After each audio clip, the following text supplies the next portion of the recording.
नमस्कार, आपके साथ मैं हूं विद्यानाथ झा। ब्रह्मास्त्र आप देख रहे हैं। तुर्कमान गेट पर कोर्ट के ऑर्डर से अवैध अतिक्रमण को हटाया गया। फैज़ इलाही मस्जिद की एक ईंट तक को भी कुछ नहीं, लेकिन भड़काऊ बयानों के जरिए मामले को मजहबी रंग दिया जा रहा है। समाजवादी पार्टी के पूर्व सांसद हैं एसटी हसन एक्शन का रिएक्शन कहकर हिंसा को जायज ठहरा रहे, चेतावनी दे रहे कि सड़क पर लोग उतरेंगे तो हालात बेकाबू हो जाएंगे।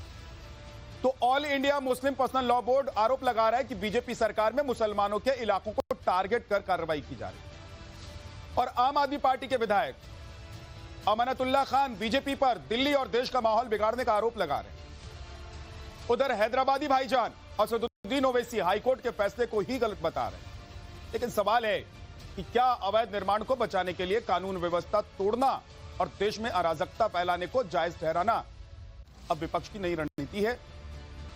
आज इसी पर डिबेट करेंगे। इसी पर बात करने के लिए हमारे साथ आज डॉक्टर कौशल कांत मिश्रा बीजेपी के प्रवक्ता हैं, अमितोष पारिक वीएचपी के प्रवक्ता हैं, दिनेश जोटवानी सुप्रीम कोर्ट के वकील हैं। दिनेश जी को इसलिए रखा है तो थोड़ा कानूनी पहलू भी समझाएंगे वो। ये सब कम्युनल होता है, सेक्युलर होता है, मतलब कोर्ट ये देखकर कि फलाना जगह बुलडोजर चलवा दो, वहां अतिक्रमण हटवा दो तो कम्युनल हो जाएगा और सेक्युलर हो जाएगा, ये बताएंगे दिनेश जी। डॉक्टर पूजा मिश्रा समाजवादी पार्टी के प्रवक्ता, अभिषेक तिवारी आम आदमी पार्टी के प्रवक्ता हमारे साथ हैं, Hafiz Noor Ahmad Azhari all India Muslim personal law board के प्रदेश अध्यक्ष हैं। क्योंकि आपके प्रवक्ता ने भी जो बयान दिया है उससे ऐसा लग रहा है कि देश में माहौल बिगाड़ने की तैयारी चल रही है, इसलिए हाफिज नूर अहमद अजहरी साहब आपको आज बुलाया है।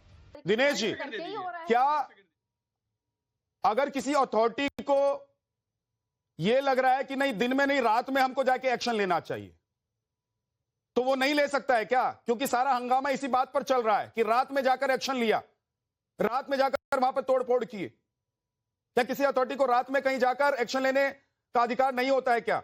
और कोर्ट ही तय करता है कि दिन में एक्शन लेना है कि रात में एक्शन लेना है? दिनेश जी, देखिए, जहां तक लीगल एस्पेक्ट है, ये वाले ऐसे जो एक्शन होते हैं जिसमें लॉ एंड ऑर्डर प्रॉब्लम हो सकती है, तो कोर्ट आपको टाइम देता है। इतने आप 2 महीने में डिमोलिशन कीजिए, 3 महीने में, वो कोई टाइम नहीं फिक्स करता। वो तो आपका जो लोकल इन्फोर्समेंट एजेंसी है, चाहे वो एमसीडी हुई, चाहे लोकल पुलिस हुई, वो ही डिसाइड करती है टाइम की कि इस वक्त तो बहुत भीड़ होगी, बहुत इनकन्वीनियंस होगी। जहां तक मुझे पता लगा 32 जेसीबीज आए थे उस वक्त।